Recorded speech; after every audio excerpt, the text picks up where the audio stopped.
Bismillahirrahmanirrahim. Alhamdulillahilladzi amarana bil adli wal ihsan wa nahana 'anil zulmi wat tughyan. Asyhadu an la ilaha illallah wahdahu la syarika lah al-malikud dayyan wa asyhadu anna sayyidana Muhammadan abduhu wa rasuluhu habibur rahman. Allahumma salli wa sallim wa barik ala sayyidina wa maulana Muhammadin afdalil insan wa ala alihi wa ashabihi wa atba'ihi wa dhurriyyatihi ila akhiriz zaman, amma ba'du. Yang kita hormati dan kita cintai para habaib dan para alim ulama, para muhibbin, hadirin hadirat rahimakumullah. Alhamdulillah, kita panjatkan puji dan syukur kehadirat Allah yang telah memberikan kita kekuatan, taufik dan hidayah sehingga kita pada malam ini dapat kembali berkumpul bersama-sama di majelis yang penuh berkah ini. Salawat dan salam kita haturkan kepada junjungan kita Nabi besar Muhammad sallallahu alaihi wasallam dan kepada seluruh keluarga, para sahabat, para zuriyat dan pengikut beliau sampai akhir masa nanti. Para muhibbin rahimakumullah, al-hadithur rabi' wal ishrun, hadis yang ke-24 dari 40 hadis. An Abi Dzarrin al-Ghifari radhiyallahu anhu 'anil Nabi sallallahu alaihi wasallam fima yarwihi an Rabbih azza wa jalla annahu qala: Ya ibadi inni haramtu zulma ala nafsi wa ja'altuhu bainakum muharrama fala tazalamu. Ya ibadi kullukum dhalun illa man hadaituhu fastahduni ahdikum. Ya ibadi kullukum ja'i'un illa man at'amtuhu fastat'imuni ut'imkum. Ya ibadi kullukum 'arin illa man kasautuhu fastaqsuni aksukum. Ya ibadi innakum tukhti'una bil-laili wan-nahar wa ana aghfiru dzunuba jami'a fastaghfiruni aghfir lakum. Ya ibadi innakum lan tablughu dhurri fatadurruni wa lan tablughu naf'i fatanfa'uni. Ya ibadi law anna awwalakum wa akhirakum wa insakum wa jinnakum kanu ala atqa qalbi rajulin min wahidin minkum ma zada dhalika fi mulki syai'a. Ya ibadi law anna awwalakum wa akhirakum wa insakum wa jinnakum kanu ala abjari qalbi rajulin wahidin minkum ma naqasa dhalika min mulki syai'a. Ya ibadi law anna awwalakum wa akhirakum wa insakum wa jinnakum kamu fi sa'idin wahid fasa'aluni fa'ataitu kulla wahidin mas'alata ma naqasa dhalika mimma indi illa kama yanqusul mikhyatu idha udkhila al-bahr. Ya ibadi innama hiya a'malukum usiha lakum summa uwaffikum iyyaha faman wajada khairan falyahmadillah wa man wajada ghaira dhalik fala yalumanna illa nafsah. Rawahu Muslim. Dari Abi Dzar al-Ghifari radhiyallahu anhu, daripada Nabi sallallahu alaihi wasallam, pada yang beliau riwayatkan dari Allah azza wa jalla, bahwasanya Allah azza wa jalla berfirman: Ya ibadi, wahai hamba-hambaku, inni haramtu zulma ala nafsi, sesungguhnya aku telah mengharamkan zalim atas diriku.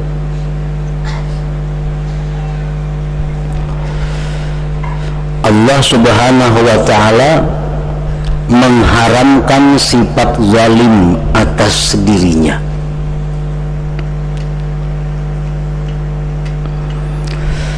Zalim itu menurut bahasa artinya wad'u syai' bi ghairi mahallihi, menempatkan sesuatu pada bukan tempatnya, itu zalim. Dan pada syara zalim itu artinya at-tasarruf fi milkil ghairi bi ghairi haq, memperlakukan pada milik orang lain dengan tanpa izin, tanpa hak. Itu namanya adalah zalim. Allah telah mengharamkan zalim itu atas dirinya. Allah Subhanahu wa ta'ala berfirman, innallaha la yazlimun nasa syai'a, sesungguhnya Allah tidak menzalim akan manusia sedikit jua pun. Firman Allah lagi, innallaha la yazlimu mithqala dzarrah, sesungguhnya Allah tidak menzalim seberat biji sasawi. Firman Allah lagi, wa may ya'mal minas salihati wa huwa mu'min fala yakhafu zulman wala hadma. Barang siapa yang berbuat kebaikan dan dia beriman, maka tidaklah takut dia zalim dan dikurangi pahalanya.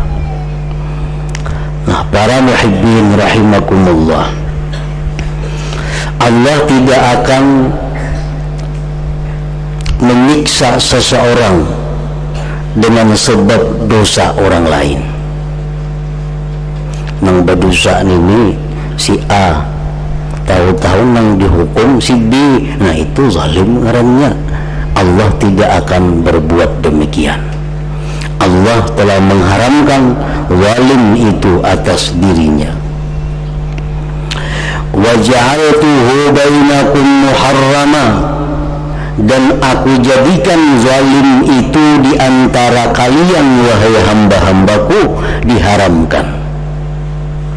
Fala tazalamu, janganlah kalian saling zalim menzalimi.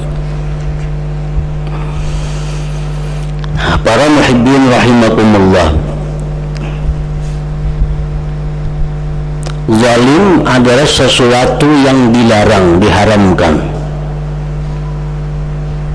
Berbagai macam jenis bentuk kezaliman. Zulmun ala malil ghair, ada kezaliman atas harta orang lain.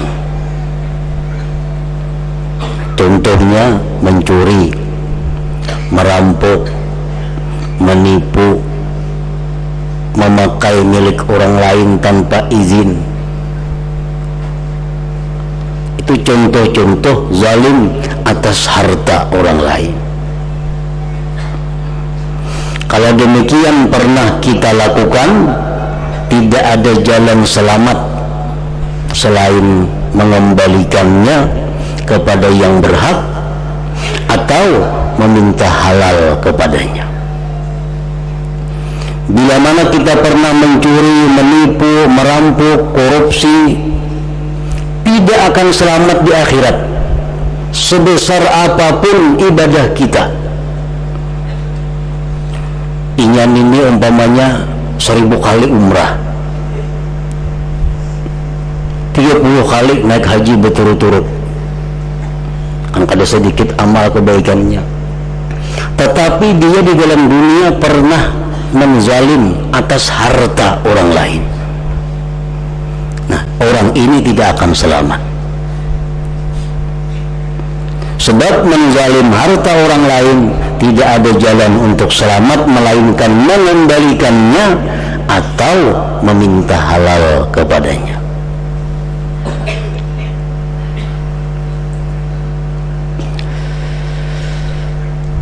Au nafsul ghair, ada kezaliman itu bentuknya kepada diri orang lain. Membunuh dengan tanpa benar, bighairi hak, melukai orang lain dengan tidak benar, menyudut orang lain, memukul orang lain dengan tidak benar. Nah, ini tidak ada jalan selamat selain minta halal kepadanya atau minta dibalas atas kezaliman terhadap diri itu, au irjal ghair atau kezaliman kepada pribadi orang lain, memfitnah, menggibah, menggunjing.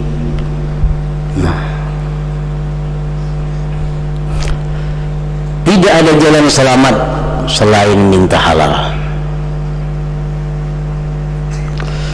Au hurmatil ghair atau kehormatan orang lain, zalim atas kehormatan orang lain, mengganggu, menggoda istri orang lain, itu hurmatil ghair.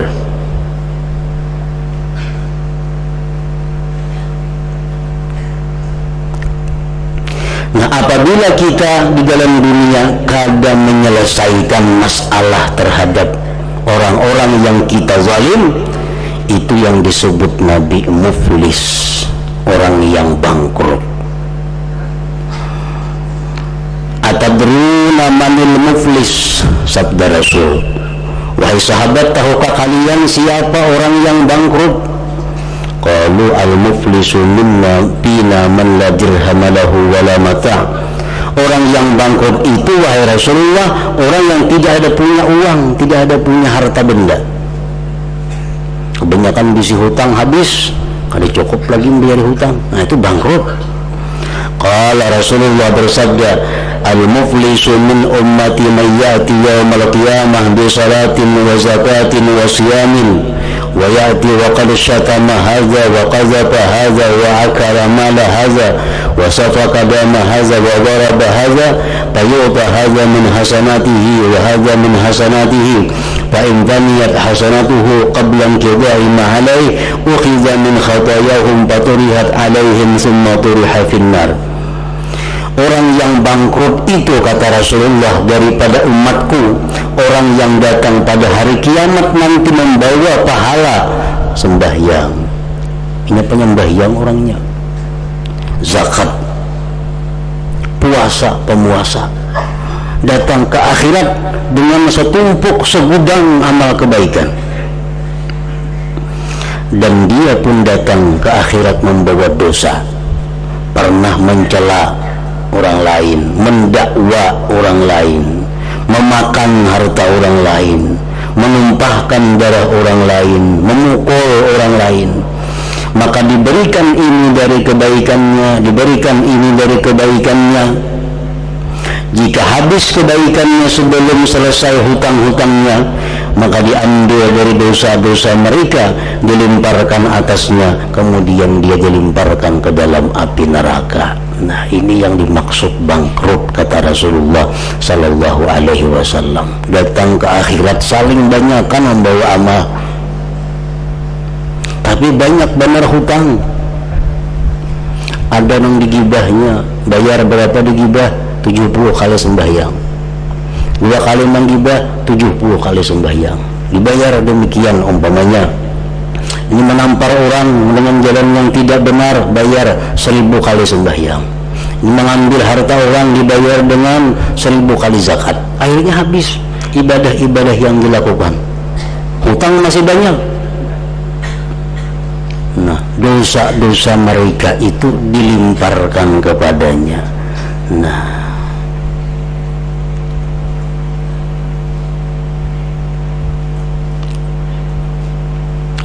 para muhibbin rahimakumullah, wa minaz zulmi, termasuk kezaliman, i'anatu zalim aw mahabbatuhu, menolong orang zalim, membantu orang zalim, mendukung orang zalim, atau mencintai orang zalim, termasuk zalim juga ngarannya.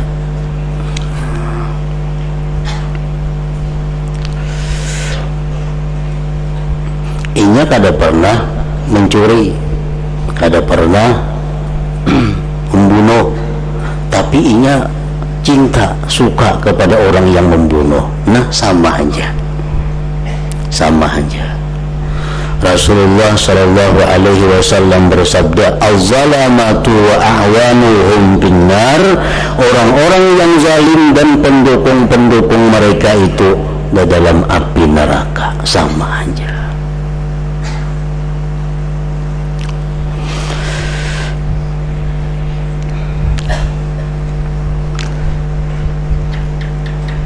Wa ja'altuhu bainakum muharrama fala tazalamu. Ya ibadi kullukum dallun illa man hadaituhu fastahduni ahdikum. Wahai hamba-hambaku, kalian itu seluruhnya adalah sesat. Nah, kita ini seluruhnya sesat. Kada tahu di apa-apa, kada tahu mengenal Allah, kada tahu mengenal Rasul, kada tahu Islam, kada tahu apa. Illa man hadaituhu, kecuali orang-orang yang aku berikan dia petunjuk. Inya lahir orang tuanya orang yang baik, hidupnya di lingkungan yang baik. Nah, itu jalan hidayah dari Allah Subhanahu wa ta'ala. Fastahduni, maka mintalah hidayah kepadaku. Ahdikum, aku berikan hidayah kepada kamu. Mintalah petunjuk kepadaku, aku berikan petunjuk kepada orang lain.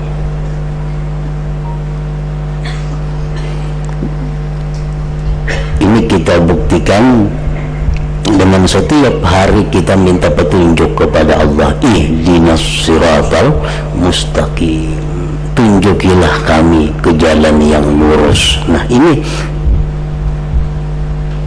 sebagaimana kita disuruh minta hidayah untuk diri kita, kita pun dianjurkan memintakan hidayah kepada orang-orang lain. Baik itu orang Islam atau bukan Islam. Allahumma hdi fulan bin fulan. Ya Allah, berikan petunjuk fulan bin fulan. Allahumma hdi fulan bin fulan, berikan petunjuk fulan bin fulan. Nah, kita dianjurkan juga untuk memintakan hidayah kepada orang lain.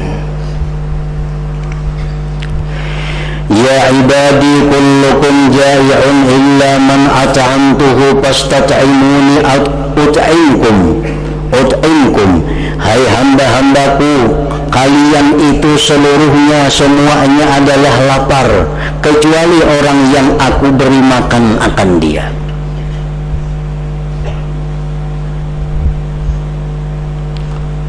Kita kalau mempunyai apa-apa, rezeki semata-mata adalah milik Allah.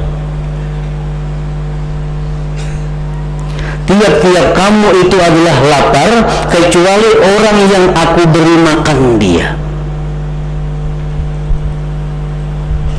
Fastat'imuni, maka mintalah makan kepadaku, jar Tuhan. Ut'imkum, aku beri makan kamu. At'imni, beri makan aku ya Allah, niscaya Allah akan memberi makan kepadamu. Artinya Allah akan memudahkan jalan-jalan untuk mendapat makanan kepadamu. Bukan artinya Allah mendatangkan nasi ke rumah yang sudah masak, kadanya macam itu. Ya Tuhan, mintalah makan kepadaku, aku beri makan nih kamu. Artinya minta rezeki kepada Allah, Allah akan mengantarkan rezeki kepadamu dengan sebab-sebab, dengan cara-cara yang sudah diatur oleh Allah Subhanahu wa ta'ala. Ya ibadi kullukum arin illa man kasautu fastaksuni aksukum. Hai hamba-hambaku, seluruhnya kalian itu adalah telanjang. Samuan betilanjang asalnya, kecuali orang yang aku beri pakaian. Fastaksuni, maka mintalah pakaian kepadaku. Aksukum, aku berikan pakaian kepadamu.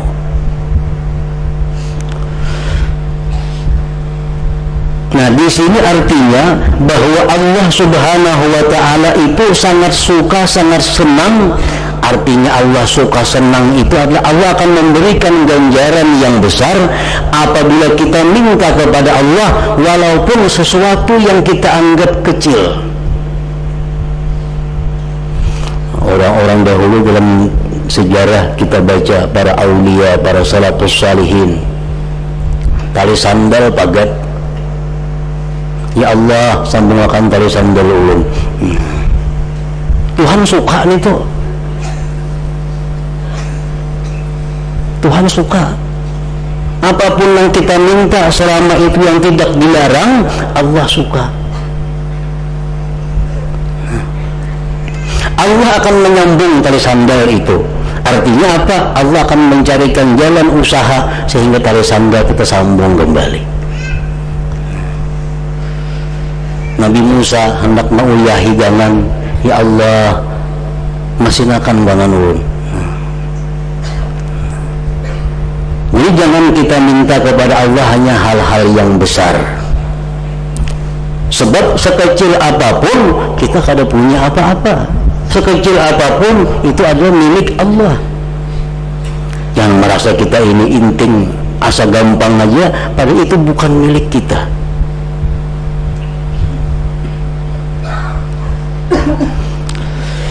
Ya ibadi, wahai hamba-hambaku, innakum tukhti'una bil-laili wan-nahar, sungguhnya kamu berbuat dosa di malam hari dan siang hari. Wa ana aghfiru dzunuba jami'a, dan aku mengampuni dosa seluruhnya. Fastaghfiruni, maka mintalah ampun kepadaku, aghfir lakum, aku ampuni bagi kamu. Siang seharian kita berbuat dosa, malam sama malam berbuat dosa. Asalkan kita minta ampun kepada Allah, Allah ampuni. Asal bujur-bujur minta ampun. Orang minta ampun itu apa? Orang minta ampun pastinya menyesal. Tolong, maka ada menyesal apa minta ampun? Nah, pastinya menyesal. Nah, ini udah hendak lagi mau ulangi, ini berampi. Allah minta ampun. Nah, Allah ampuni. Ya ibadi, innakum lan tablughu dhurri fatadurruni wa lan tablughu naf'i fatanfa'uni. Hai hamba-hambaku, bahwasanya kalian tidak akan sampai memudaratkanku, maka kalian niscaya memudaratkan aku. Dan kalian tidak sampai memberikan manfaat kepadaku, niscaya kalian memberikan manfaat kepadaku. Artinya ini menunjukkan ketidakberhajatan Allah kepada kita. Bagaimanapun kita lakukan di dalam dunia ini, kada akan bisa memudaratkan Allah. Kebaikan apapun yang kita lakukan di dalam dunia, sedikit pun Allah tidak mengambil manfaat daripada kebaikan kita itu. Orang seduniaan berbuat maksiat, Allah kada mudarat, Allah kada terganggu. Orang seduniaan berbuat taat, Allah pun kada merasa untung. Karena orang-orang yang berbuat jahat itu adalah akibatnya mereka sendiri. Orang yang berbuat baik akibatnya pun mereka sendiri. Ya ibadi, law anna awwalakum wa akhirakum wa insakum wa jinnakum kanu ala atqa qalbi rajulin wahidin minkum ma zada dhalika fi mulki syai'a. Ya ibadi, law anna awwalakum wa akhirakum wa insakum wa jinnakum kanu ala abjari qalbi rajulin wahidin minkum ma naqasa dhalika min mulki syai'a. Wahai hamba-hambaku, jikalau orang yang pertama di antara kalian dan yang terakhir di antara kalian, baik itu bangsa manusia, bangsa jin, mereka itu atas paling takwa hati seseorang laki-laki daripada kamu, tidaklah menambah yang demikian itu pada kerajaanku sedikit jua pun. Ujar Tuhan, maksudnya adalah andai kata sejak Adam sampai hari kiamat. Manusia ini macam Nabi Muhammad semuaan. Artinya apa? Sangat takwa kepada Allah. Mulai zaman Nabi Adam sampai hari kiamat, manusia seluruhnya macam Nabi Muhammad, kelakuannya, sifatnya, akhlaknya, budi pekertinya, ketaatannya, baik nang jin atau manusia. Artinya kada ada nang maksiat manusia ni, apalagi nang kafir. Tidaklah menambah yang demikian itu pada kerajaanku sedikit jua pun. Kalaupun kerajaanku tambah mantap ya Tuhan, kada ada menambah apa-apanya. Namun pemerintahan raja negeri ini kan, kalau rakyat ini tunduk semuaan, taat, itu kerajaannya akan tambah kuat. Tapi kalau rakyatnya rancak bingung, rancak memberontak, itu kerajaannya akan runtuh. Nah, ini kerajaan manusia. Kalau kerajaan Allah tidak akan menambah sedikit pun, walaupun mereka selalu takwa kepada Allah. Dan andai kata sejak zaman Nabi Adam sampai hari kiamat, manusia itu seluruhnya macam Abu Jahal, saiku pun kada ada yang menyembah Allah. Mulai zaman Adam sampai hari kiamat, manusia macam itu aja semuaan, jin macam itu juga semuaan.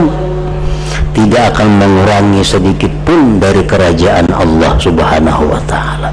Kenapa sebabnya? Karena Allah tidak membutuhkan taatnya manusia, dan Allah kada akan merasa rugi, merasa kurang dengan maksiatnya manusia itu. Makanya sesuatu yang paling jahat adalah idlal. Idlal itu apa? Merasa berjasa dengan Allah, merasa ada berjasa lawan Tuhan. Itu sifat yang tercela. Kenapa? Pina hidup kada ada perubahan aku nih, maka aku puasa aja, sembahyang tahajud aja, tapi kada ada jauh perubahan. Nah, itu semacam kita menanam jasa lawan Tuhan. Tuhan kada merubah nasib kita. Itu sifat yang sangat buruk. Kita sembahyang malam, kita puasa, Allah kada ada urusan, kada ada hutang.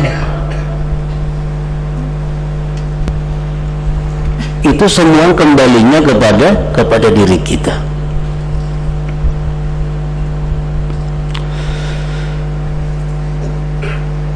Ya ibadi, law anna awwalakum wa akhirakum wa insakum wa jinnakum kana law anna awwalakum wa akhirakum wa insakum wa jinnakum qamu fi sa'idi wahid fasa'aluni fa'ataitu kulla wahidin mas'alatahu ma naqasa dhalika mimma indi illa kama yanqusul mikhyatu idza udkhilal bahar. Wahai hamba-hambaku, jikalau orang yang pertama di antara kalian dan orang yang terakhir, mulai Adam sampai hari kiamat, manusia, jin berkumpul di satu tempat, mereka minta kepadaku, tiap-tiap orang ini minta. Nah, saya kong ada minta dunia sebagian, lalu isi-isinya. Nah, saya kong ada minta 2 kali dunia gananya.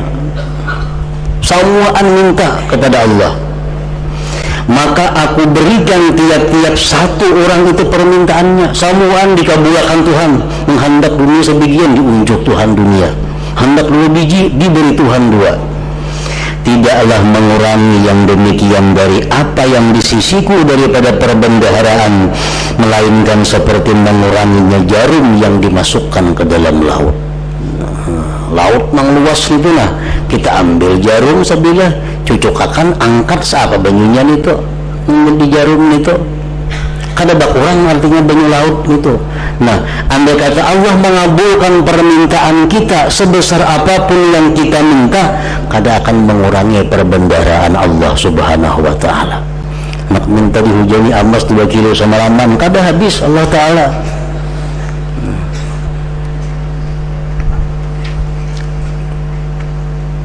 Nah, artinya apa? Bahwa kita kalau minta kepada Allah itu di samping minta sesuatu yang keperluan kita sehari-hari, kita pun minta kepada Allah, minta yang besar-besar.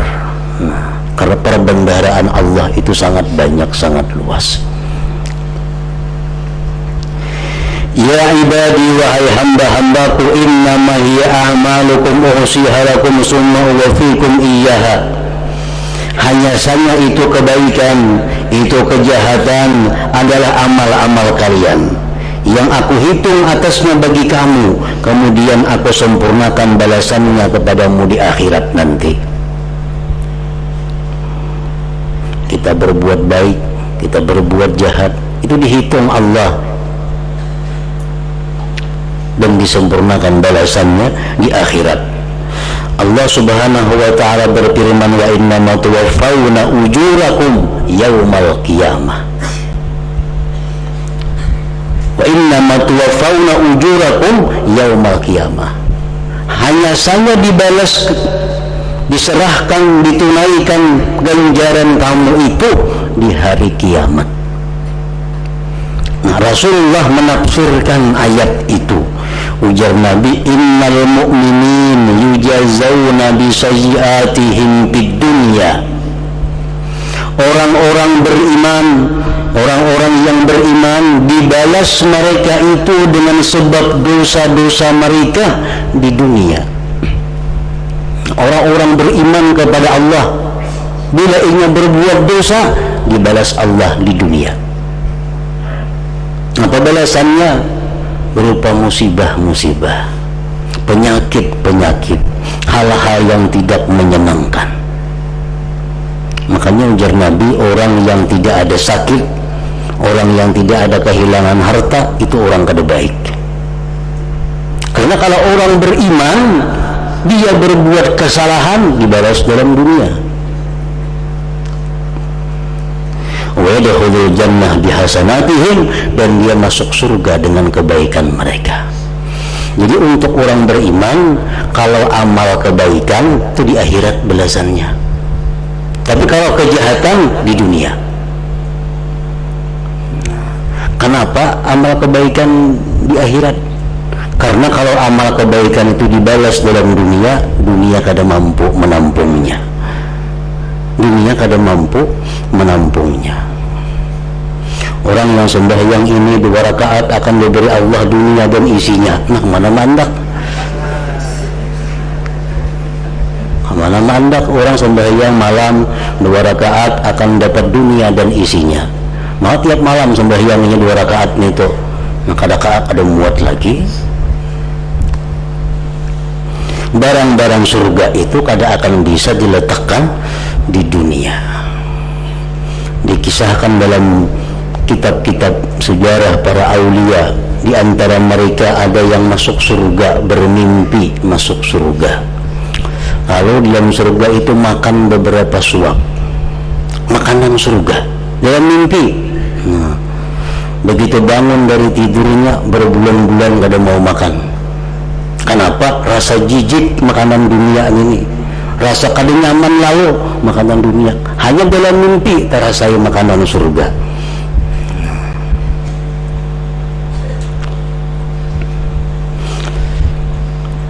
Jadi balasan kebaikan kita, balasan kebaikan orang-orang yang beriman itu di akhirat, kada kawa di dunia.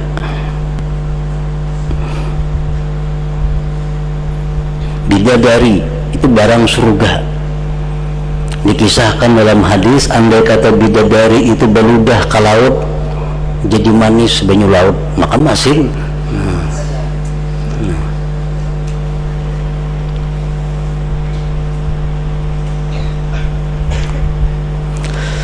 Wal kafir yujaza bihasanatihi fid dunya wa yadkhulun nar bisayyi'atihi. Nah, kalau orang kafir itu inya berbuat baik dalam dunia, dibalas di dunia. Misal orang kafir inya menyumbang ini, orang kafir umpat membantu ini, orang kafir inya silaturahminya berhilang, itu ada kebaikan, tapi dibalas Allah dalam dunia kebaikannya. Sehingga di akhirat mereka hanya full menghadapi kejahatan, menghadapi dosa-dosanya. wa yadkhulun nar bisayyi'atihi, dan dia masuk neraka dengan kejahatan-kejahatannya. Nah, jadi artinya bahwa apa-apa yang kita rasakan, bahkan kenikmatan dunia, itu bukan balasan ibadah kita. Bukan balasan ibadah kita. Kalau balasan ibadah kita di akhirat kainah Allah memberi. Tapi kalau kita mendapatkan musibah, kita mendapatkan kecelakaan, kita mendapatkan penyakit, nah itu yakini bahwa itu adalah karena sesuatu kesalahan kita yang ingin dihapuskan oleh Allah Subhanahu wa taala dengan balasan-balasan seperti itu. Faman wajada khairan falyahmadillah, siapa yang mendapati kebaikan hendaklah dia memuji kepada Allah, bersyukur kepada Allah. Wa man wajada ghaira dzalik, dan siapa yang mendapati kejahatan fala yalumanna illa nafsah, maka dia hendaknya tidak mencela melainkan mencela diri sendiri, jangan menyalahkan orang lain. Rawahu Muslim, ini hadis riwayat Imam Muslim. Selanjutnya hadis yang ke-25. Ila hadratin Nabi sallallahu alaihi wasallam, al-Fatihah.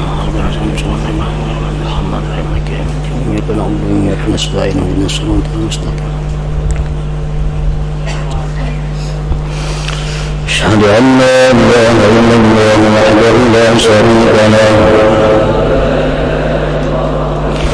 وأشهد أن سيدنا محمدا عبده ورسوله لا إله إلا الله نستغفر الله لا إله إلا الله نستغفر الله لا